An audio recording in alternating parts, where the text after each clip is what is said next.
첫 아들을 낳아서 강보에 싸서 구유에 뉘었는데 이는 뭐가 없다는 거예요? 여관이 없다. 예수님을 탄생하게 되었는데 예수님을 누일 만한 방이 없었다. 그렇게 기록하고 있습니다. 여러분, 이 사관, 여관이라고 하는 것이 오늘 본문 7절에 있는데 우리가 보통 여관이라고 할 때에 우리가 보통 뭘 생각합니까? 여관이라고 하는 것은 돈을 지불하고 잘 수 있는 그런 방을 생각하지만 오늘 이 본문 속에 기록되어져 있는 여관은 우리가 알고 있는 누가복음 10장 선한 사마리아인의 비유에 나오는 여관하고 다릅니다.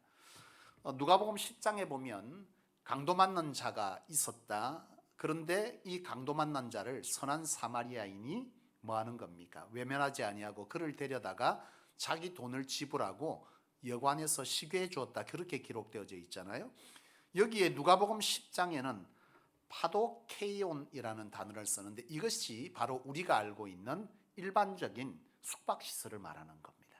그런데 오늘 본문 누가복음 2장에 있는 이 여관은 카탈리마라고 하는 단어를 쓰는데 이건 뭐냐 하면 보통 이제 그 중동에 보면 집 구조를 우리가 이해해야 되는데 중동은 이 농경 문화를 하는 집들이기 때문에 보통 집에 방이 두 개가 있습니다.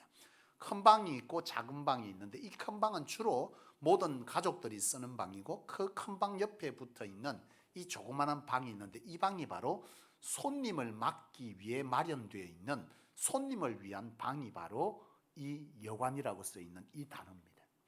그러니까 지금 여기 이 누가복음 2장에서 말하는 여관은 우리가 생각하는 돈을 지불하고 그리고 나서 잘 수 있는 숙박시설이 아닌 일반 가정에서 손님을 위해서 내어줄 수 있는 방, 이걸 말하는 겁니다.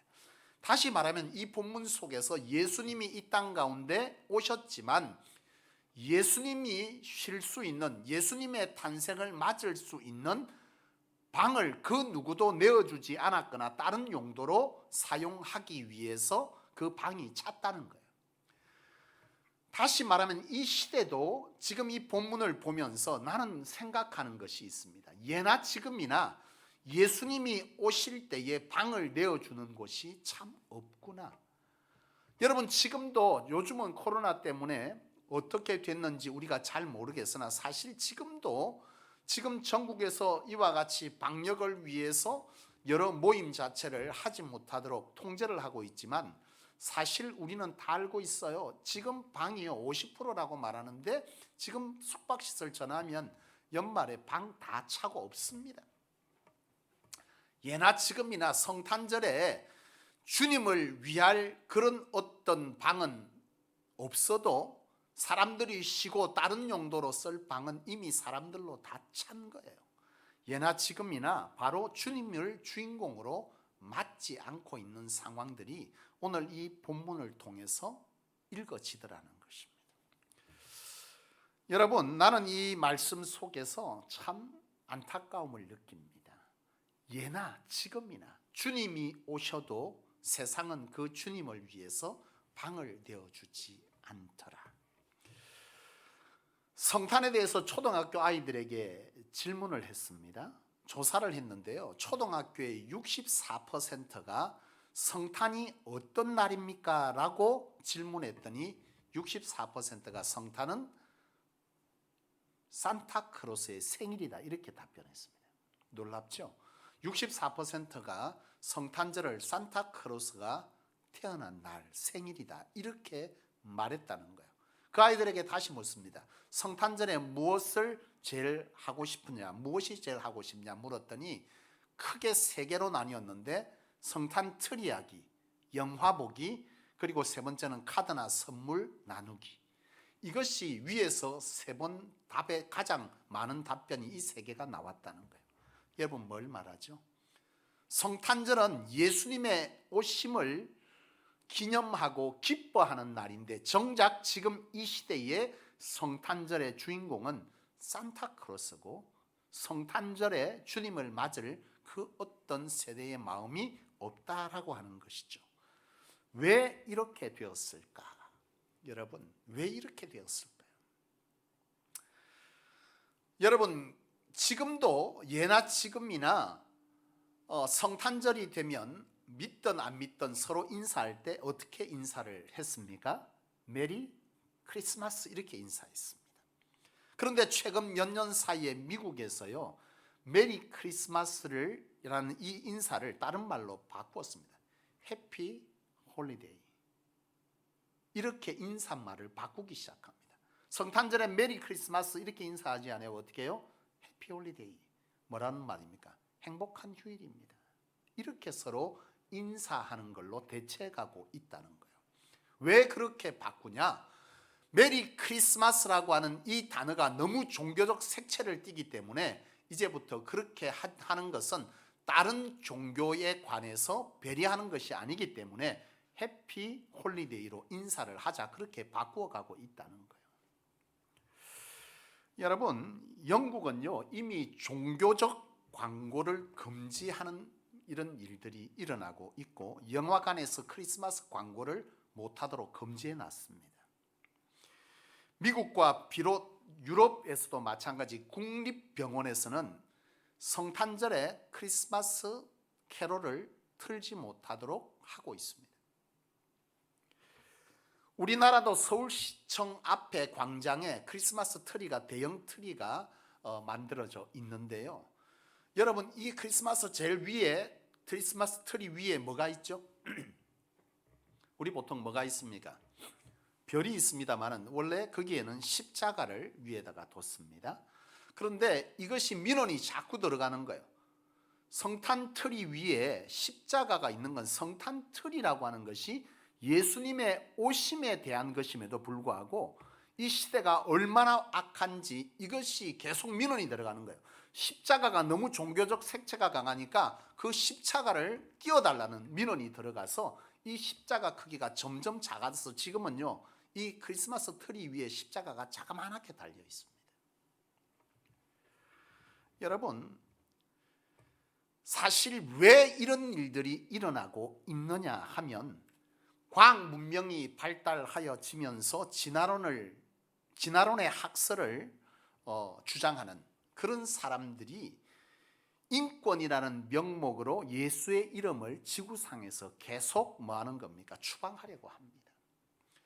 여러분, 공산주의가 유물론을 말하는데 이 공산주의가 정치적 이념 속에서 바로 이 기독교와 종교를 계속 뭐 하는 겁니까?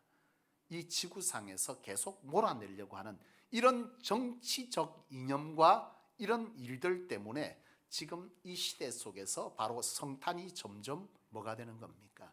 점점 시대 속에서 예수님의 탄생이 아닌 다른 휴일, 선물 주는 날, 산타라고 하는 것으로 둔갑되어져 가고 있는 것이죠. 문제는 뭐냐면 이런 역사적 안에서의 이런 정치적 이념의 시도들이 기업으로 넘어가고 있다는 거예요. 많은 기업들 가운데 이제 성탄절의 로고나 성탄의 메리 크리스마스 글자를 빼기 시작했습니다. 세계적 기업인 스타벅스도요, 이제는 그전에는 이 컵에 성탄절이면 메리 크리스마스나 성탄에 대한 글을 새겼는데, 이제 여러분 이 스타벅스는요 성탄절에 그 어떤 성탄에 대한 문양도 다 빼버렸습니다. 그야말로 예수님이 오신 이 성탄임에도 불구하고 이 시대는 예수님을 위한 방을, 그 어떤 방도 내어주지 않고 이날의 주인공을 예수님이 아닌 다른 것으로 대체해가고 있다는 것이죠. 여러분, 더 큰 문제는 무엇인 줄 아십니까? 그것은 오늘 이 시대에 예수를 믿는다고 하는 그리스도인들조차도 예수님의 동정녀 탄생에 관한 것을 믿지 못하겠다고 말하는 사람이 무려 50%가 넘는다는 사실입니다. 미국은 여러분 종교가 기독교에서 출발한 나라입니다. 그런데 지금요 미국 기독교인들을 대상으로 동정녀 탄생을 믿느냐라는 질문을 했을 때에 침례교가 31%, 그리고 못 믿겠답니다. 못 믿겠다가 31%가 못 믿겠다, 장로교인이 43%가 못 믿겠다, 그리고 감리교인이 66%가 동정녀의 탄생을 잘 못 믿겠다고 답변했습니다. 모든 교단을 통틀어서 거의 50%가 2명 중에 1명이 예수님의 동정녀 탄생을 잘 못 믿겠다고 답변한 것과 같은 내용입니다. 놀랍죠? 여러분은 예수님의 동정녀 탄생을 믿으십니까? 하용조 목사님이 세우신 연예인 교회가 있습니다. 연예인들이 많이 거기서 신앙생활을 하는데 거기에 구봉서 여러분 아시죠? 코미디언이셨던 이제는 고인이 되셨는데 이 구봉서 장부라는 이분이 그 교회 장로님이세요. 이 구봉서 장로님이 같이 성경 공부를 하는 그룹이 있었는데요. 마태복음 1장에 대한 성경 공부를 하게 됐습니다.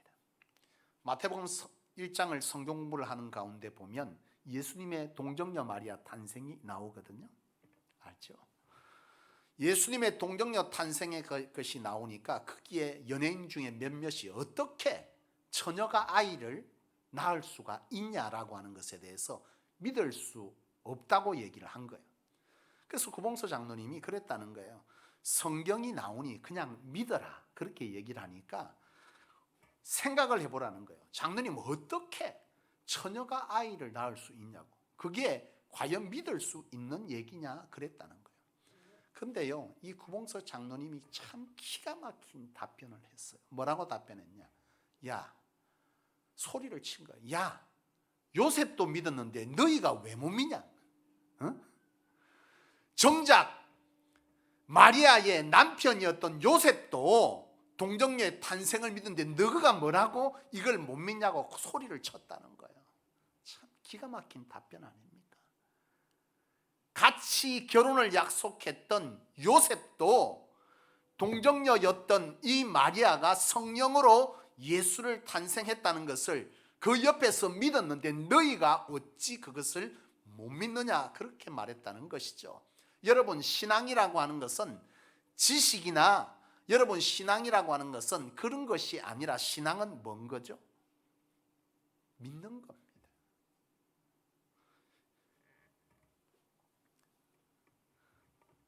신앙은 이해되기 때문에 믿는 것이 아니라 그저 하나님의 말씀이니 믿어야 하는 것인 줄로 믿습니다. 여러분, 예수는 역사다라고 하는 리 스트로베리라는 저자가 쓴 예수는 역사다라고 하는 책이 있습니다. 이 스트로베라는 이 사람은요, 원래 기자입니다. 기자인데요, 이 사람이 기자로서 예수는 신화적인 인물이라고 하는 것을 증명하기 위해서 역사를 파헤치기 시작했습니다. 역사를 파헤치다가 결국은요, 이 사람이 예수는 구세주라고 하는 이 고백을 하면서 바로 예수를 믿는 자가 되었습니다. 그 책에 보면 인류 역사 속에서 그 어떤 누군가에게 8개 이상의 예언이 성취될 확률은요 1만조의 1이랍니다. 1만조 분의 1이랍니다. 한 어떤 사람의 인생에 예언되어져 있는 어떤 일이 있고 그것이 8번 이상 그 인생에 이루어질 수 있는 확률은 1만조 분의 1이다. 이걸 여러분 우리의 기본적인 생각으로 바꾸면 미국 텍사스주가 우리 한반도의 3배 정도가 되는데 이 텍사스주 전체 바닥에 동전을 60cm 높이로 쌓아서 쫙 깔은 거예요. 텍사스 전체 바닥에. 그리고 그 동전 위에 하나를 정해놓고 그것을 단번에 찾아낼 수 있는 확률하고 똑같은 겁니다. 이 확률과 똑같다는 거예요. 여러분, 수학자 피터 스피너라고 하는 이 사람도 비슷한 얘기를 했는데 한 사람이 48개의 이상의 예언을 맞을 확률은요, 이 사람은 1조의 13승이라고 말했습니다. 13승분의 1. 여러분, 이건 수학적으로 수리적으로 측정 불가능한 숫자라는 얘기입니다. 그런데 여러분, 우리가 알고 있는 이 예수님의 탄생에 대한 예언은 구약 성경에 찾아보면 300개 이상 됩니다. 이것이 신약 성경에 그대로 이루어져 있습니다. 몇 개를 얘기하자면 예수님의 탄생에 대한 건 미가서 5장 2절, 예수님의 탄생의 시기에 대한 것은 다니엘서 9장 25절, 동정녀 탄생은 이사야 7장 14절, 헤롯의 학살 명령은 예레미야 31장 15절, 애굽의 피난에 대한 것은 호세아 11장 1절, 친구에 의해서 배반당할 것에 대한 것은 바로 시편 41편 9절, 은 30에 팔릴 것에 관한 것은 스가랴 11장 12절, 손과 다리가 찔릴 것이라고 하는 시편 22편 16절, 조롱과 모욕 당하심에 관해서는 시편 22편 7절과 8절, 옆구리에 창 찔림에 관한 것은 스가랴 12장 10절, 부자의 무덤에 장사 지내게 될 것이라고 하는 말씀은 이사야 53장 9절, 그리고 부활하심에 관한 것은 시편 16장 10절, 그리고 예수님이 다시금 하늘로 올라가실 성천에 관한 것도 시편 68편 18절 등 이루 말할 수 없는 300개 이상이 예수님이 탄생할 것과 오실 것과 죽으실 것과 부활하실 것 그리고 승천하실 것에 관해서 이미 수천 년 전부터 예언되어졌고 그것이 그대로 이루어졌다라고 하는 거죠. 이것은 수학적으로 맞을 확률이 아예 없는 것이 이루어졌다는 겁니다. 여러분, 바로 이처럼 우리가 알고 있는 예수님의 탄생은 어떤 우연이나 신화가 아니라 실제적으로 이루어진 사건이고 결코 우연이나 조작될 수 없는 얘기라는 것을 말해주고 있는 것입니다. 나는 오늘 성소에서 신앙하는 여러분들이 예수님의 탄생과 동정녀 탄생이 여러분에게 확신되어지는 말씀이기를 원합니다. 나는 저와 여러분들이 예수님을 역사의 주인공으로, 이 성탄절의 주인공으로 온전히 인정할 수 있게 되기를 원합니다. 이번 성탄절을 준비하면서 참 여러 가지로 마음이 어려웠습니다. 성탄절을 제대로 표현하고 싶었어요. 이 세대 가운데 성탄이 갈수록 산타크로스로 둔갑되어지고, 그리고 많은 사람들이 선물 주는 날, 그리고 연인들이 함께 선물 주고받는 식사는 이런 날로 바뀌어지고 있는 이 시대 속에서 이 성탄절은 예수 그리스도께서 인류를 구원하시기 위해서 오신 날이고, 그것을 축하하고 그것에 관해서 함께 기뻐하는, 선언하는 날인 것을 이 시대 가운데 보여주고 싶고 성도들에게 알게 해주고 싶었어요. 이 성탄트리를 준비하면서 여러 고민들이 많았습니다. 사실은 그 전에 한 대형 마트에서 이 성탄트리가 아기 구유, 예수님이 탄생한 그 장면을 만들어 놓은 그런 것이 있었어요. 올해 제가 그것을 사려고 가봤는데요, 인기가 없어서 다 치워버렸어요. 지금 성탄절에는 등과 다른 트리, 나무만 있습니다. 예수님에 관한 그런 어떤 것을 구입하려고 해도 구입할 길이 없는 거예요. 너무 안타까웠어요. 고민하다가 그래도 주님의 오심에 관해서 교회가 있을 수 없다 해서 고민하면서 몇몇 성도들에게 이 성탄 트리를 요청했습니다.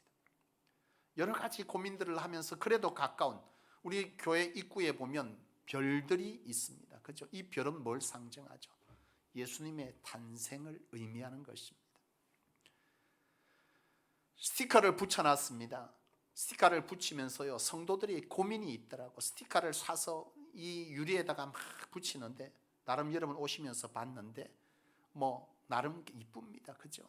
근데 그걸 막 붙이면서 완성해 가는데요, 거기에 맨 마지막에 하나의 스티커가 남았습니다. 다 붙여놓고 이걸 딱 붙여야 완성인데, 그 완성의 마지막이 뭐냐면 산타크로스가 썰매 타고 하늘 올라가는 거예요. 이걸 붙여야 이쁜 거예요. 성도들이 붙이고 싶은 거예요.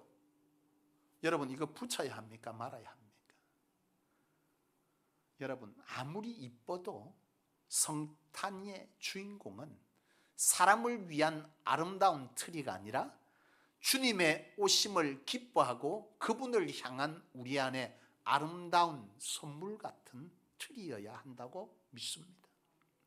여러분, 이번 성탄을 준비하면서 이 코로나19로 전국 방역 지침이 각 교회마다 시달되어지면서 지금처럼 비대면 예배가 바로 이틀 전에 공지로 어제 그리고 내려왔습니다. 성도들에게 우리 성탄을 위해서 준비했지만 발표할 수 없으니 23일 전에 각 목장별로 시간을 달리 구별하셔서 촬영하고 돌아가시라 그랬어요. 이것을 제대로 이해하는 성도들도 있지만 또 일부의 성도들은 왜 그렇게 해야 되는지 이해하지 못하는 성도들도 있더라고요. 여러분, 나는 이 시간을 통해서 우리 성도들이 이 성탄 발표회를 무엇을 위해서 준비하는지를 여러분 스스로 한번 돌아볼 수 있기를 원합니다. 여러분, 교회마다 이 성탄절이 되면 수많은 공연들과 발표회가 준비되어져 갑니다. 미국의 크리스탈 처치를 갔을 때에 제가 성탄절 즈음에서 간 적이 있습니다. 미국 크리스탈 처치의 이 성탄 발표회는요, 최고입니다. 거기에 나오는 출연진들은 미국에서 최고의 크리스찬 연예인들이 출연합니다. 놀라운 것은 그 성탄 발표회에 입장하기 위해서는 100불의 입장료를 내야 됩니다. 1인당 100불입니다. 10만 원이 넘습니다. 가난한 자는, 돈 없는 자는 성탄 발표회에 들어가지 못합니다. 이 시대에 우리는 그것을 보면서 경악했지만 이 한국교회 수많은 교회도 크게 다르지 않다고 생각합니다. 뭐가 다르지 않냐고요? 우리는 돈 안 받죠. 그러나 왜 그렇게 되었는지를 한번 생각해 보십시오. 크리스탈 처치가 지금은 교회마저 하나님께서 문 닫게서 사라졌습니다. 교회가 없어졌습니다. 전 세계에서 가장 아름다운 교회로, 정말 제가 가보니까 정말 아름답습니다. 전부 다 유리로 되어 있습니다. 건물 자체가요. 그리고 밖에 가면 동상들과 그리고 공원들이 기가 막히게 되어 있습니다. 물이 흐르고 동상들이 있고 기도관이 있고 최고의 시설을 갖춘 교회가 팔렸습니다. 성탄절의 그 발표회의 도대체 주인공은 누구입니까? 무엇을 위해 사는 거죠? 저는 그것을 보면서 느낀 것이 있어요. 그 크리스탈 처치 안에 이 성탄 발표회는 배우와 관객만 있습니다. 주님은 없어요. 그러니 입장료를 받을 수밖에요. 주님을 위해서 우리가 무엇인가를 드리는 것이 아니라 주님을 매개로 한 하나의 공연이 열려지고 관객을 모으고 있는 겁니다. 이 시대에 이 한국교회도 수많은 교회들이 성탄 발표회를 준비합니다. 누구를 위한 준비를 하고 있습니까? 무엇을 위한 트리를 하고 있죠? 누구 보기에 아름다워야 되고 누구에게 드려지는 것입니까? 이 성탄절 코로나가 다시금 이렇게 확산되어지면서 교회 가운데 비대면 예배로 전환하면서 교회마다 성탄 발표를 하는 교회가 거의 다 없습니다. 지금 못합니다. 저는 고민했습니다. 하나님, 그럼에도 불구하고 오늘 우리가 드리는 이것이 하나님에게 드려질 것이야 되는 줄로 믿습니다. 우리 성소교회는 이미 이것이 되기 전에 성도들이 와서 시간이 겹치지 않도록 와서 여기서 다 촬영을 하고 돌아가고 또 30분 뒤에 또 한 팀이 오고 돌아가고 이렇게 촬영들을 다 했어요. 촬영을 왜 했을까요? 촬영 안 해도 사실은 돼. 우리가 왜 굳이 보는 성도들도 없는데 이걸 도대체 왜 해야 되느냐는 거예요. 왜 해야 되죠? 이 성탄 발표회는 우리는 덤으로 함께 구경하는 사람이 아니라 그 드림에 함께 기뻐하고 그 드림에 함께 마음과 심령을 모두어서 함께 주님 앞에 찬양 경배 드리는 자입니다. 구경꾼이 아닙니다. 보고 있는 우리의 자리는 함께 드리는 자리였는데 어느 순간 우리는 구경꾼이 돼 있고 이 발표회를 준비하는 성도들도 구경꾼이 없으니 이것을 도대체 왜 하는 거냐는 겁니다. 여러분, 무엇이 다릅니까? 크리스탈 처치가 발표회를 준비하는 것과 지금 우리의 모습이 뭐가 다르냐 이 말이죠. 사람이 보든 안 보든 우리가 준비한 것은 관객인 성도들을 위해서가 아니라 하나님을 위해서 성도와 함께 이 성탄을 기뻐하고 성탄의 주인공이신 주님을 향하여 경배하기 위해서 준비하는 것이 성탄 발표회였던 것입니다. 그래서 보는 관객이 없지만 우리는 그 주님 앞에 하나님 앞에 각기 목장별로 이것을 준비하였던 것이죠. 이 예배가 끝나고 나면 여러분 이 준비한 것이 영상으로 여러분들에게 송출될 것입니다. 예배 마치고 여러분 함께 보시기를 원합니다. 보면서 구경꾼이 아닌 여러분도 함께 그 자리에 서 있다는 사실로 여러분의 마음을 모두어서 하나님과 그리고 주님 앞에 영광 돌릴 수 있기를 원합니다. 말씀을 마치려고 합니다. 여러분, 이 시대의 성탄의 주인공은 도대체 누구입니까? 교회들마다 성탄의 주인공이 주님이라고 말했지만 정작 성탄을 준비하는 모습을 보면 왜 50%가 동정녀 마리아의 탄생을 못 믿다고 말했는지, 못 믿겠다고 말했는지 이해가 갑니다. 난 우리 성속의 성도님들이 이 시대 속에서 진정한 하나님이 기뻐하시는 교회로 성탄을, 예수님의 오심을 이 시대 속에서 바로 정언하고 예수님의 오심을 그 주인공의 자리를 온전히 주님께로 내어드리며 주님 앞에 우리가 드릴 수 있는 최고를 드릴 수 있는 그런 성탄절을 맞고 선언하고 보여줄 수 있는 그런 성소교회, 그런 성탄절이 오늘 되실 수 있기를 주님의 이름으로 축원합니다. 기도하시겠습니다.